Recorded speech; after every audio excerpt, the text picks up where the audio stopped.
減號減號減號，星號星號舞台下嘅真相，粵語完整版星號星號，減號減號減號，故事，1983年，香港，九龍大劇院被煙霞，華燈同人聲塞得滿滿。新舞台劇《海港之星》首演之夜，城中名人、富商、影評人都坐到滿場。三位風頭一時無兩嘅舞台紅星擔任主角。葉天朗，有型有款嘅劇場演員，笑容永遠靚過燈光。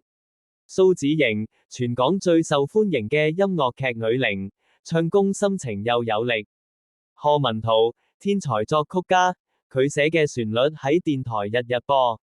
佢哋三個嘅名字幾乎等於票房保證，人人都覺得今晚係屬於佢哋嘅榮耀時刻，直到意外發生。減號減號減號，首演前嘅意外，開場前10分鐘，後台傳出一聲尖叫，喺主舞台後面嘅窄巷走廊，有人發現製作人方志遠昏迷喺地，公事包打開，文件散晒，鎖仲被撬爛。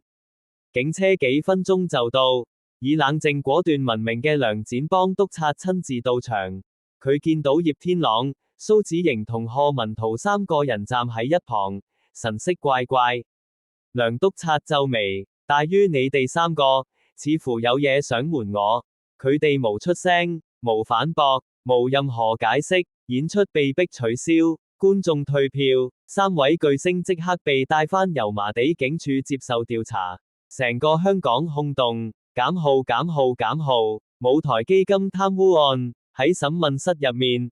梁督察拎出一疊文件，語氣嚴肅。大於方志遠被打之前，啱啱收到封匿名信，裏面有大量證據指向你哋三個涉嫌舞台基金貪污。消息震撼，但三人一致否認。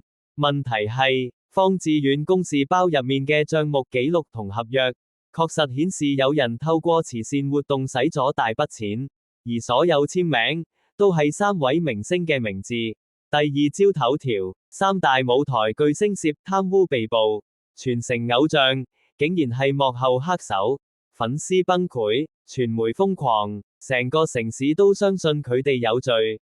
但梁督察心底有聲音，呢件案唔對路。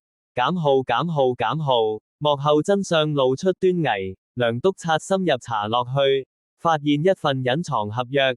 三位明星喺出道初期簽過嘅條款恐怖，所有收入70%由方志遠攞走，所有歌曲、角色、演出版權都歸方志遠，任何反對都屬違約，會被封殺。簽名係真，表示佢哋真係喺最窮嘅時候，被逼賣斷自由。更嚴重嘅係，方志遠利用佢哋名義，暗中使咗過千萬港元。而佢哋最近先發現，三人本嚟打算喺首演夜質問方志遠，結果有人比佢哋更早落手。減號減號減號，真正嘅犯人，方志遠喺醫院醒返後，聲音微弱，大於唔係佢哋，係另一個人想殺我。佢講出真兇，賈天樂，舞台監督，一個默默無名，做咗8年後台嘅男人。賈天樂心入面早就充滿妒忌，妒忌明星受歡迎，妒忌佢哋光芒四射，妒忌佢哋永遠係聚光燈中心。佢打暈方志遠，偷走文件，再製造假證據陷害三位明星，目標係令演出取消，令佢哋明星盡毀，然後自己頂上管理位置。梁督察喺劇院後巷找到賈天樂，佢情緒崩潰，全部認罪。至此，真相大白，三位明星係被迫害者，而唔係罪犯。減號減號減號，再站上舞台。2星期後，海港之星重新開演。今次嘅舞台燈光更加耀眼，唔係因為華麗，而係因為自由。最後一幕，蘇子瑩走到台前，望住滿場觀眾。大於舞台上嘅光芒好靚，但舞台下嘅真相先係最難捱，亦最值得記住。